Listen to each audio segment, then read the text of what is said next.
Pero meron kayong glory, kayo magaling na kayo. Manifest your glory. Manifest your glory. Here and now. Transformation in the supernatural. Sabi ko kayo po may sakit, may karamdaman, heal, sa Luzon, Visayas, Mindanao, all over the world, sa Nigeria.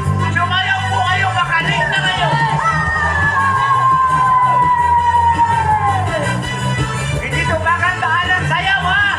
Kaysa po'y magpapakita ng kagalangan sa puso, katuwa sa Espiritu Santo. Teka. Para mamalubos yung kagalangan. Tatay, ang Panginoon Kristo po ba'y masayahin? Now, listen. Ay, si Sahil, no? Sige. Hindi po ito pagandahan ng sayaw.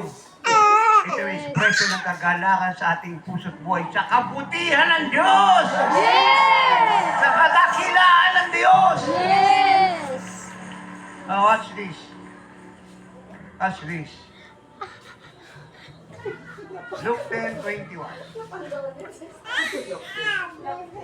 In that hour,